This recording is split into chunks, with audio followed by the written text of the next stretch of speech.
Hello beloved souls, thank you for tuning into the Spiritual Podcasts channel. This channel is all about good vibes, positive energy, and meaningful conversations. To keep this space welcoming for everyone, we kindly ask that comments stay respectful, kind, and in the spirit of the content shared here. We reserve the right to delete any comments that don't align with this intention. No hard feelings, just protecting the vibe. Thanks for being here and spreading the light. Please be cautious of anyone claiming to represent Spiritual Podcast and asking you for money, donations, or personal information. We will never ask you for money through comments, messages, or DMs. All official updates and content come only from this channel. If you see suspicious activity, please report it immediately. Stay safe and thank you for being part of our community. If you enjoy the video and its content, please like, subscribe, share, and comment. Please be kind to other viewers of the channel. The video is about to start. Have you been feeling it lately? That sort of distinct shift in the energy around us, almost like a sense of anticipation, like something really big is stirring just under the surface. I know a lot of you have probably felt that intuition, that feeling that things are changing in a pretty significant way.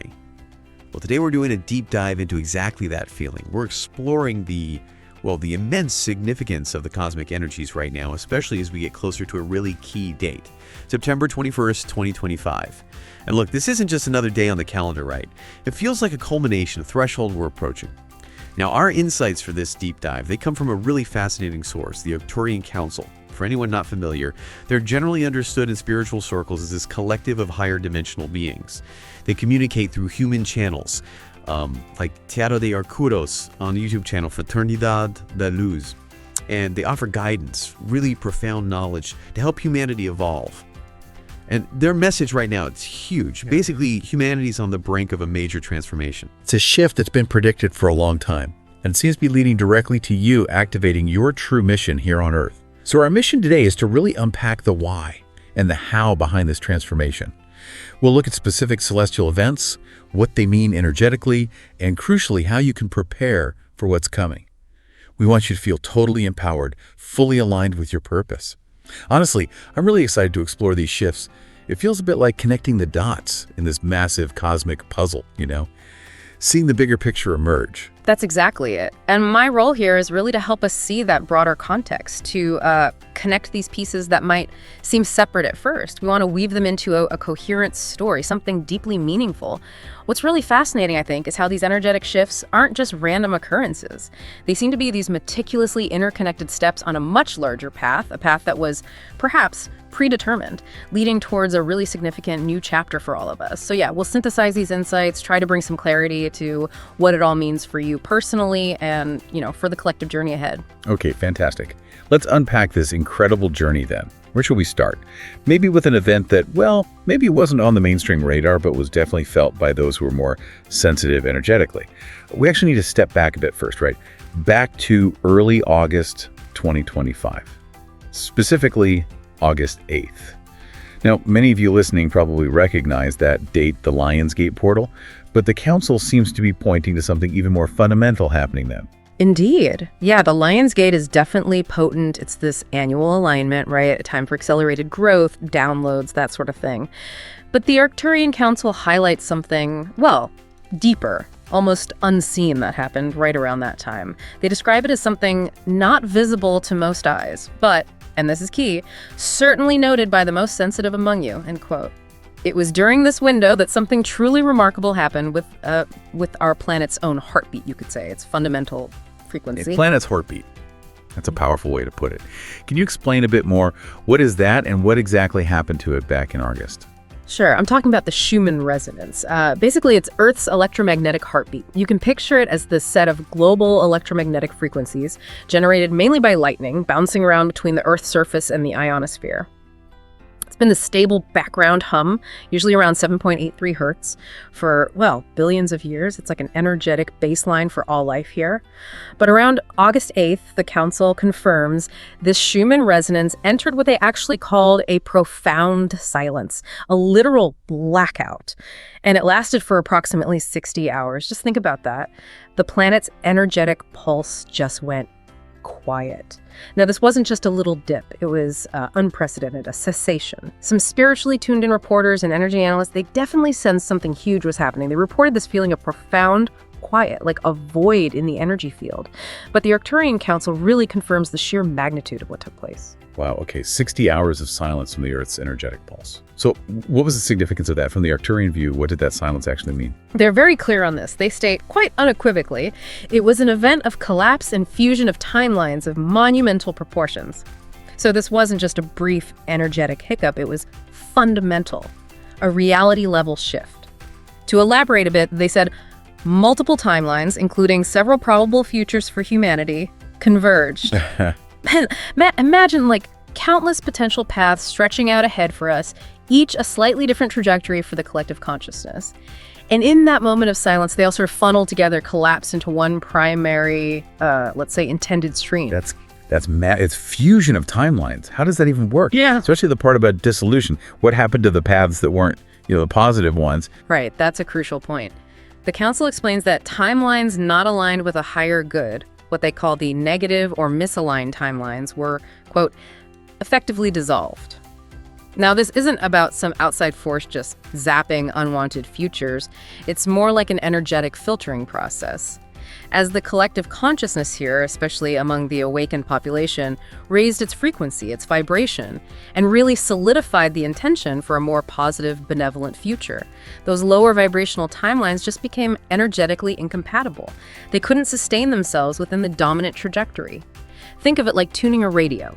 If the collective starts broadcasting strongly on a higher frequency, those old static-filled lower frequencies just fade out. There's no resonance anymore. So it wasn't just a passive cosmic event then. It sounds like it was deeply connected to our collective choice, our collective energy. Enough of us chose a higher path, creating this momentum. Precisely. It created an energetic momentum that makes those lower paths less viable, less possible to manifest collectively. And the outcome, they confirm, is that the Golden Age timeline has been set. The Golden Age timeline has been set. Yeah. And here's the really powerful statement they make. No turning back now. No turning back. It's definitive.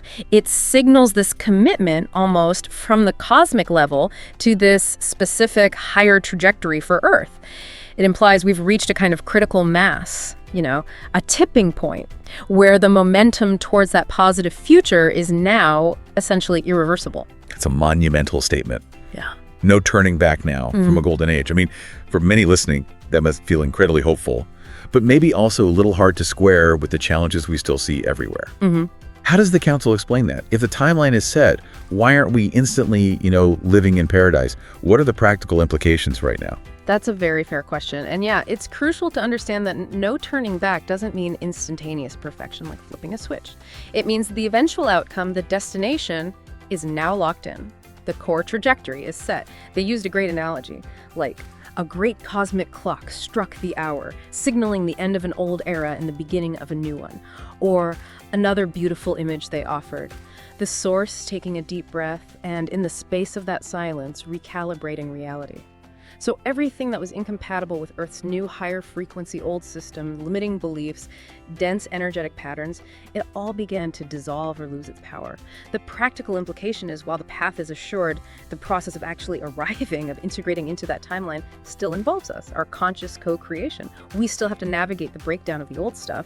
So yes, we're firmly on the Golden Age timeline, but we're still integrating, and that integration has its own dynamic challenges and cleanup work. Okay, that makes sense. It's the trajectory, not the immediate arrival. And how did this huge recalibration actually feel to us personally? Because I bet a lot of listeners remember feeling something a bit off or intense around early August. It's fascinating how these massive cosmic events filter down into our personal experience. Absolutely. Many of you probably experienced that period in a way that felt strange, dreamy, or intense. The Council listed several physical symptoms people might have noticed: dizziness, ringing in the ears, fatigue, or sudden bursts of emotion. Some people also mentioned having incredibly vivid dreams, or even just this unsettling feeling that time itself was unstable or unreal. And it's easy to just brush those off as everyday things, right?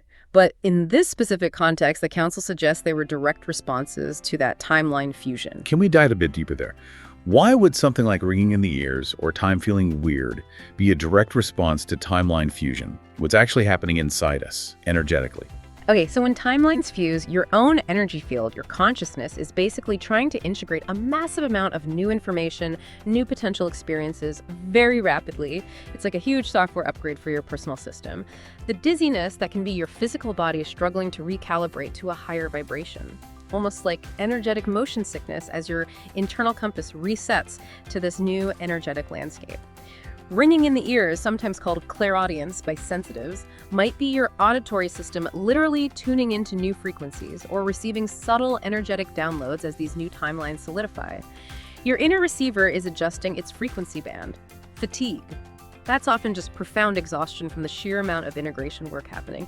Your cells are literally restructuring, repatterning themselves to align with this new dominant reality. It takes energy.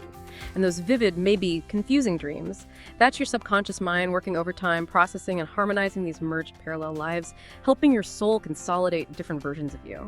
And the feeling of time being unstable, well, that's your perception reflecting the shift. Linear time can feel like it's stretching or compressing when your underlying reality structure is shifting, hinting at the more quantum, non-linear nature of things. So, not just random symptoms, but our bodies and minds actively adapting. And the council mentioned a cleansing process tied to this. What exactly was being cleansed, and why from alternative experiences? Exactly, these were personal adaptations. When timelines merge, you're essentially integrating aspects of yourself from those now defunct parallel paths. Your soul is consolidating different reality streams it was exploring. Because you're integrating these aspects, any unresolved energies or unhealed wounds from these alternative experiences also come to the surface for clearing. Think about karmic patterns, deep-seated emotional blocks, or maybe unfulfilled potentials that were playing out differently on those other timelines. They get brought into your conscious awareness now, maybe as heightened emotions, old memories bubbling up, challenging situations reappearing so they can be finally acknowledged, healed, released, and integrated. This prevents that old energetic baggage from hindering your progress on the newly established Golden Age timeline. It was a really crucial, even if sometimes uncomfortable, cleanse. And as the council emphasized, it was all preparation for what is happening now.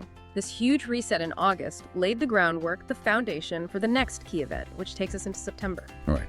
So, speaking of September, let's move forward. We've got the August groundwork. Now we land on September 7th, 2025. Another big celestial moment.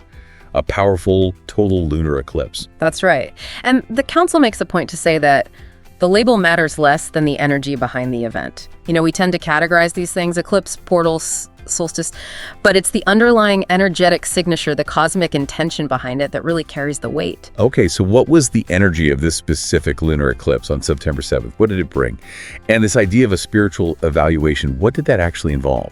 Well, lunar eclipses generally, by their nature, tend to bring culminations, revelations, and sometimes abrupt endings or breakthroughs. They mark points of completion, right? Points of release for the collective energy. This particular eclipse, though, carried a very specific and quite intense energy, the energy of spiritual evaluation for humanity. You could think of it almost like a cosmic audit, maybe, or a deep resonance scan. The council described it like this, as if the universe scanned the hearts of all souls, especially those who have chosen the path of light starseeds, lightworkers, and they awaken to assess readiness for the next phase. Now, this wasn't about judgment, not at all. It was a targeted assessment of our spiritual preparedness, our alignment with unconditional love, with service, a kind of cosmic check-in after the timeline fusion, seeing how well we were integrating that new path. A spiritual evaluation. Fascinating. And I know many of us automatically look to astrology for deeper clues during events like these. What were the astrological alignments telling us about this evaluation? Yeah, absolutely. Astrology often reflects these energies beautifully. An axis in astrology always highlights a polarity, right? Two opposing signs representing a balance we need to strike. So in tropical astrology, this eclipse fell across the Virgo-Pisces axis. This axis really speaks to service and spirituality. It's about how we bring our spiritual ideals down to earth, how we manifest compassion through practical, discerning action, making sure our service is grounded and effective.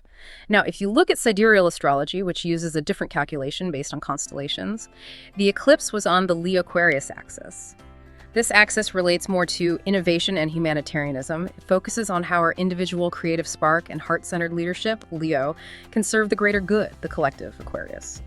So different systems, but both pointing towards a similar theme of balancing the spiritual and the practical, the individual and the collective.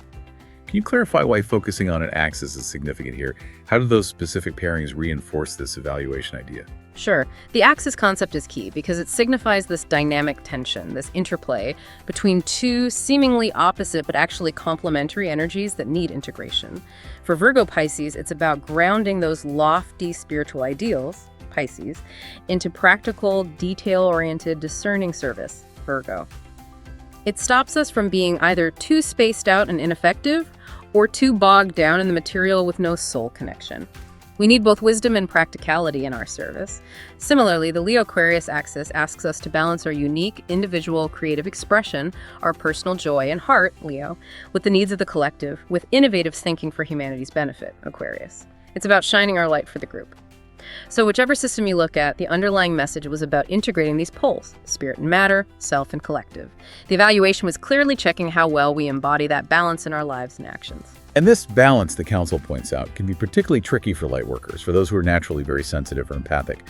What are those common challenges, the extremes they might fall into, and what happens energetically when they do? Yeah, they describe a very common pattern. On one hand, Lightworkers, driven by this deep empathy and desire to heal the world, might end up donating in excess. They become too porous, constantly absorbing others' energies, which inevitably leads to burnout or confusion. That's the compassionate side pushed too far, becoming unsustainable. Energetically, it can lead to chronic fatigue, emotional overwhelm, even taking on others' issues or illnesses. It weakens their own energetic boundaries, their aura. Then, the opposite extreme is detachment or avoidance. Sometimes, after getting burned out repeatedly or just feeling overwhelmed by their sensitivity, they might protect themselves so much that they withdraw and do not engage in service at all. Now, this offers a kind of self-preservation, sure, but it also leads to isolation. It stops their light, their unique gifts, from actually reaching those who need it. And that can lead to feelings of deep unfulfillment or like they're not living their purpose. Both are understandable coping mechanisms for intense sensitivity, but neither extreme represents that balanced, effective state of being. It really sounds like finding that middle way is crucial, a sustainable way of being of service. The Council actually says, you must be in the world, offering your light, but not the drama of the old world that it carries. And they call this path sovereign compassion. Exactly, that's the goal. The message really emphasizes the need to love unconditionally and know where you end and the other begins. That's the key distinction. It's about learning how to break free from codependency and savior mindsets, but remain deeply caring. It's not about building walls, but about refining your energetic discernment and maintaining healthy boundaries. Sovereign compassion, that's such a powerful phrase. It speaks to a really evolved way of interacting with the world. But given how easy it is to slip into either codependency or a total shutdown, what are some practical steps people can take now to actually cultivate this? Beyond just setting an intention during an eclipse, Right, the practical how-to is essential. Sovereign compassion is presented as a key feature of fifth-dimensional reality, being autonomous and self-responsible, but deeply empathetic and unified in love. You operate from your center, your own strength and self-awareness. This allows you to give freely, generously, but without depleting yourself, or, importantly, enabling patterns in others that don't serve their growth. So, how to cultivate it? First, conscious awareness is huge. Regularly check in with yourself. Ask, am I giving from overflow or from obligation depletion? Am I genuinely helping, or am I trying to fix or rescue? Honesty here is key. Second, practice energetic hygiene, shielding, and grounding. Visualize a protective bubble of light around you daily, intending that only love comes in and goes out. Ground yourself, connect with the Earth's energy, walk barefoot, spend time in nature. This stabilizes your own field so you're less easily pulled off center. And third, really internalize that true service is often about empowerment, not rescue. Instead of carrying someone's load, maybe guide them to find their own strength, offer tools, hold space for their process. And the Council did note, encouragingly, that many of you listening did consciously set intentions during this full moon to set clearer boundaries, release harmful energetic habits, stop rescuing those who refuse to help themselves, and instead radiate love from a place of strength. Cultural that shows a real collective shift towards embracing this more balanced, sovereign way of being, and this internal tuning, this evaluation, was absolutely vital preparation for the next big event, the real activation. Okay, and that brings us right to the peak, doesn't it? The crescendo of these September energies, the event that feels like the main event for many right now. Yeah. We're talking about the solar eclipse of the new moon on September 24 in 2025. Right. This sounds like where everything we've just discussed, the timeline setting, the personal evaluation, really comes together for a moment of profound activation. It really does. New moons, universally, are about new beginnings, right? Planting seeds, setting intentions, starting fresh cycles. But as the Council explains it, eclipse new moons are radical new beginnings infused by destiny. They're not just gentle nudges, they act as powerful energetic triggers. They literally reset timelines for the collective and for individuals. And this specific partial solar eclipse on the 21st is identified very clearly as a trigger of activation. It's not just a suggestion, it's like a cosmic command, a decisive push forward energetically. A trigger of activation. Okay, so if the August events secured the higher path, and the early September eclipse helped us align ourselves with it personally, then this solar eclipse on the 21st. Is it like the official starting gun? The green light everyone's been feeling is coming? That's exactly the analogy they use. It's described as the official launch onto that higher path, the one secured in August and that we aligned with earlier this month. Think of it as the green light, the trumpet sounding, the moment to depart now. All the previous energetic adjustments, the spiritual check-ins, they were all meticulously building towards this exact moment. It feels like the universe has been orchestrating this grand sequence, and this is the go signal. The waiting period for many is effectively over. All that inner work, the healing, clearing out old stuff, it was all leading here. And what exactly is being launched? What are we departing on? Your new mission. Or perhaps a new phase of it. The Council calls this new moon the cosmic whistle, signaling the start of a new mission phase for which you volunteered long before incarnating. And this directly addresses that feeling so many Lightworkers and Starseeds have had, that deep sense of purpose, but maybe struggling to know what exactly or when it was supposed to start. Yes, I hear that constantly, that feeling of being stuck or in a holding pattern, knowing deep down you're here for something great, but just not knowing what or when, all this inner work, and then, now what? Yeah. But even hearing the time is starting now, some might wonder, okay, but how do I know this idea is my true mission and not just, a random impulse or wishful thinking? Does the Council offer clues for discernment? That's such a vital question, and yes, the Council directly acknowledges that limbo feeling. They said, you pass through so much inner work, cleansing, healing, learning, and still ask yourself, when can I do what I came here to do? And their answer is crystal clear. The time is starting now. As for discerning it, listen for the nudges, the inspirations that feel deeply authentic, resonant, expansive. Your true mission likely won't feel like a burden or something driven by ego. I should do this. It'll probably feel more like a pull, something that lights you up, feels joyful even if challenging, and clearly connects your unique skills and passions to serving a greater good. It will feel right on a soul level. The solar eclipse is the energetic starting point for stepping into that active duty for this next chapter. They talk about the starseed mission template within you, like a seed that's been dormant, waiting for these exact conditions to germinate. Well, is now revealing itself. It's like an energetic blueprint being fully activated. Okay, so post-September 21st, what should we be looking out for? How will this mission template actually start showing up in our lives? How will these downloads and insights feel? In the days, weeks, and months following the eclipse, you should expect to begin receiving downloads, inspiration, sudden opportunities, and intuitive insights guiding you. Now, these probably won't be like booming voices from the sky usually. More likely, clear, undeniable flashes of understanding aha moments, potent surges of creative energy directed towards something specific. Or maybe synchronicities, the right person showing up, the right information landing in your lap, opening doors you didn't even know were there. You might find yourself suddenly fascinated by a new topic, compelled to learn a new skill, or drawn to connect with certain people who seem to hold the next piece of your puzzle. These nudges will start directing you towards gratifying roles and projects. And the key is, these roles will uniquely utilize all the talents, passions, and wisdom you've acquired, not just in this life, but accumulated over many lifetimes. It's about bringing your whole toolkit online now. Often it might be in ways you hadn't consciously planned or expected. You'll likely feel this deep sense of alignment, of flow, of yes, this is it, as you step onto that path. That sounds incredibly exciting and also very tailored to each person. Can you give some general examples or themes of how these missions might manifest? What kinds of roles are we talking about? Absolutely. The Council stresses that this is multifaceted and will express itself uniquely through each of you. Your mission is yours alone. However, they did outline some broad yet powerful themes. One major area is entering fully into service. For some, this could mean initiating or participating in humanitarian projects, healing centers, teaching platforms, or community building efforts.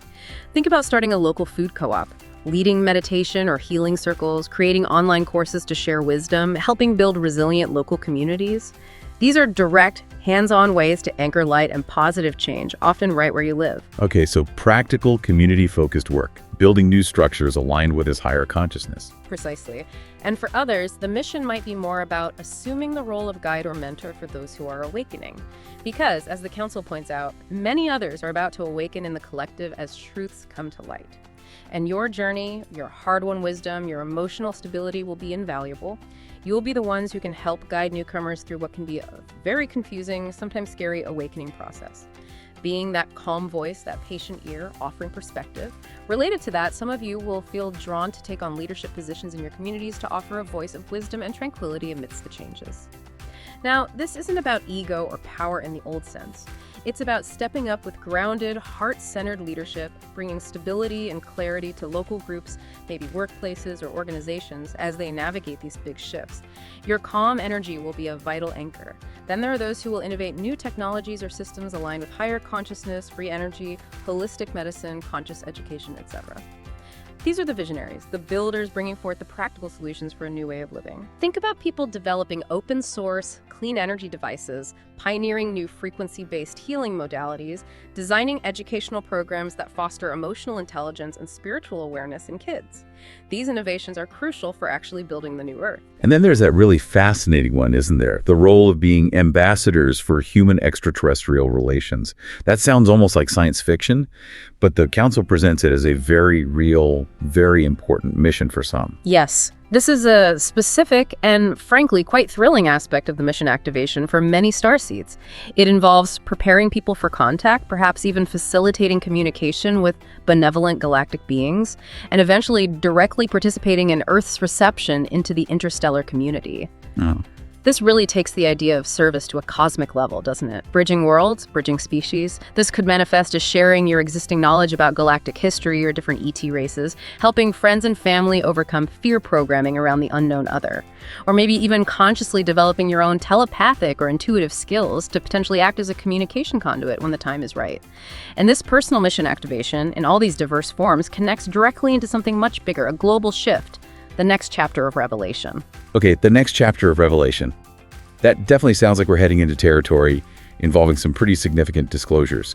Information that could fundamentally change how we see reality. What are we talking about here, and how soon? Exactly. This new phase of your activated mission is intrinsically linked to that unfolding revelation. The Council states clearly that the momentum to reveal the truth about extraterrestrial presence and suppressed technologies in your world is growing. And this isn't just wishful thinking anymore. They say it's a palpable shift, both in consciousness and in observable events. We've seen hints already, haven't we? Oh, absolutely. I mean, even in the mainstream media and from governments, things being acknowledged now about UFOs, UAPs, whatever you want to call them, things that were completely taboo just a few years back. Right. They've begun to hint at or openly admit the existence of UFOs, secret programs, and other spacecraft. The Council confirms this is part of a gradual disclosure process, but they say it will turn into a steady flow as Earth's vibration increases and old control systems lose control. This is key. As the planet's overall frequency rises, it becomes energetically harder to maintain secrets and control narratives based on fear or limitation. The truth, they assure us, cannot be withheld indefinitely. So what this means is we should probably anticipate a series of breakthroughs and revelations of hidden information that will shake the worldview of many people. And it's not just about ETs visiting, it's also about suppressed technologies, potentially revolutionary advances in energy, medicine, physics, things that could transform our world but have been deliberately kept hidden. And that's where our role comes in again, right? Because for people who haven't been exploring these ideas, for whom this is totally new and maybe deeply unsettling, it could be profoundly shocking, like their whole reality framework is suddenly collapsing. Precisely. For those still deeply rooted in the old three-dimensional mindset, these kinds of revelations could be incredibly challenging, even shocking. Imagine your whole understanding of history, science, religion, who we are in the cosmos, suddenly turned upside down. And this, the Council says, is where you come in. You, the Starseeds, the Lightworkers, the ones who've been doing the inner work and exploring these concepts, you will be the calm pillars of strength and understanding to whom others can turn. Your role in this phase is absolutely critical, providing that stable, reassuring presence in what could feel like very turbulent waters for some. So the mission here is to offer that reassurance, provide context, help people integrate this without falling into fear. But how do we do that effectively when someone might be genuinely terrified or just completely resistant? Yeah. What are the practical ways we can be those pillars? That's where that sovereign compassion we talked about earlier and real discernment becomes so important. Your role is to reassure, explain from a higher perspective, and prevent fear or panic. This means, first, listening. Listening patiently to their fears, their confusion, without judgment. Acknowledging that their shock is valid, and then gently offering alternative viewpoints. You can contextualize these revelations within the larger story of spiritual evolution. Help them see this isn't an invasion or the end of the world, but actually a natural step towards greater truth, transparency, and ultimately freedom for humanity. Help people understand there is nothing to fear, that our galactic brothers and sisters are not here to invade or harm, but rather to help us and meet us as equals when we are ready. You're not there to force anyone to believe anything, but to offer a different lens, a higher perspective that can alleviate fear. It sounds like a lot of us might find ourselves speaking out about these things, sharing what we know or believe, maybe more openly than ever before in our lives. Yes, exactly. Many of you will literally speak openly, the Council says. This could be on public platforms, if that's your path, blogs, videos, local talks, or it might be much more personal with family and friends.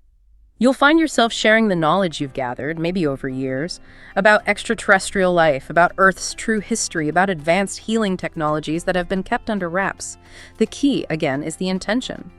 Not to prove anything or force belief, but to gently open minds and hearts. It's not about being right. It's about planting seeds of possibility, creating space for curiosity instead of fear. They actually use the term translators or bridge builders between worlds, making these, sometimes complex or out there galactic concepts feel more understandable, more grounded, bridging mainstream thinking with this emerging higher dimensional reality. And naturally, this leads to the big question everyone always asks when disclosure comes up, but one that carries so much hope and speculation: first contact. Is that genuinely on the horizon now, beyond just individual sightings or government hints? The Council's answer is quite emphatic. Yes, first contact in a broader sense is on the horizon. But they're careful to clarify this. They explain first contact really has two interconnected meanings, and both are accelerating right now. Okay, let's break that down. What's the first meaning? The more individual contact experiences. What can people expect there, and how should they approach it if it happens? Right. So first, personal contact experiences will increase for individuals, especially among those who are ready and are starseeds. They actually say many of you are ready now, so do not be surprised if in the coming months you have very vivid encounters. Now, how might these manifest? It could be in meditation, maybe profound visions or telepathic communications. It could be in dream states, incredibly lucid dreams that feel more real than waking life, involving interactions with beings. Or they even mention the possibility of physical sightings and encounters with beings from other star systems, specifically naming Pleiadians, Arcturians, Sirians, and Andromedans as examples of benevolent groups involved. These aren't just random blips. They might be brief, subtle physical sightings that defy easy explanation, or more direct, though likely gentle interactions. And this isn't just happening for kicks, right? It's tied into that ambassador role you mentioned earlier, part of a preparation. Exactly. This is seen as part of your initiation as ambassadors. It operates under the universal law of resonance, like attracts, like vibrationally. As you've done the inner work, raised your frequency, cleared fear, embraced sovereign compassion, you've come into vibrational alignment for direct interaction with benevolent ETs who have been around you in light form for a long time anyway. They say these beings have patiently waited until you were stable enough in love and had banished fear. Because these higher frequency encounters require a centered, open heart. Fear literally creates an energetic barrier. Love and curiosity create an open door.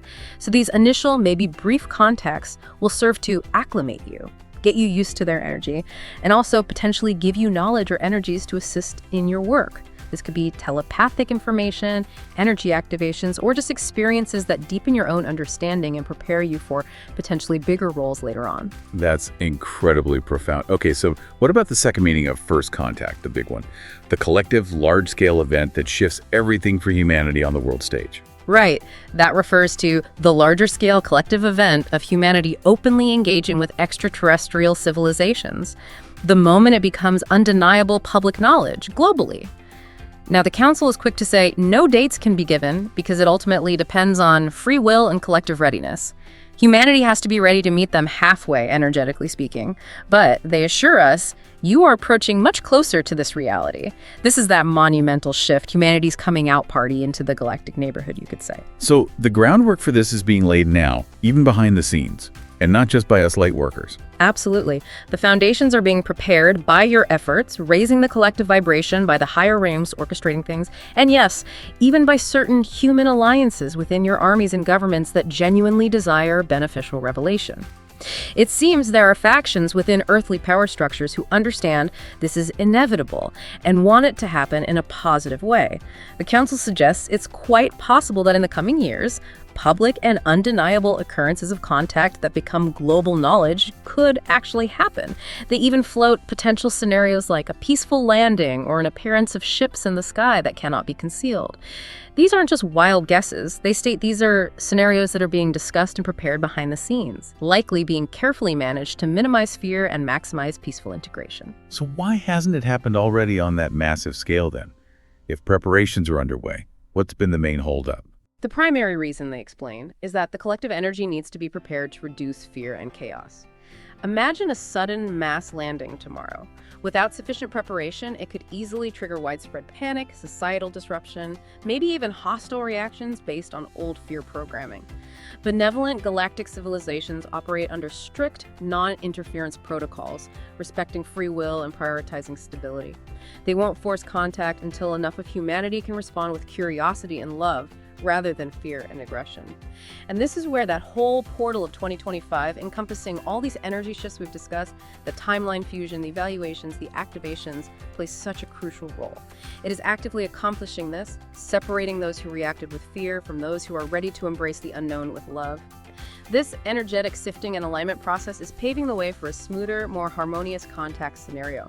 And your roles in this great revelation will be, again, as varied as your individual talents. Some might be speaking at forums, others advising local authorities, maybe some are simply holding the frequency, performing meditations and healing circles to keep vibrations high when big news breaks. Together, the Council sees us forming this beautiful network of light that will support the collective during the Great Revelation, helping make this transition as positive and peaceful as possible. Wow, what an absolutely incredible journey we've mapped out today.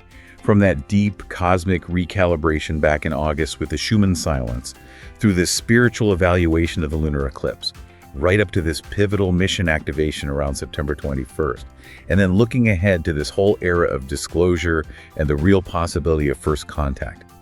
It's really clear from these insights, isn't it, that you listening are not just passive observers here. You are active, vital participants in this huge cosmic unfolding, anchoring these higher frequencies, guiding humanity forward. It really underscores how interconnected everything is, doesn't it? Each energetic event building on the last, guiding us, preparing us for this new paradigm.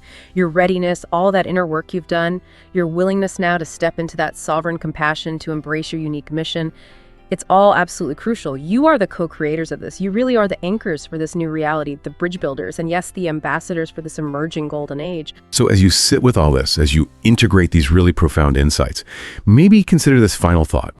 If this path towards a golden age truly requires a collective shift, moving from fear to love, how might your everyday choices, starting right now, actively contribute to anchoring that higher timeline, not just for yourself, but for everyone around you? How can you, through your own energy and actions, help prepare them and yourself for this amazing future we are actively co-creating together?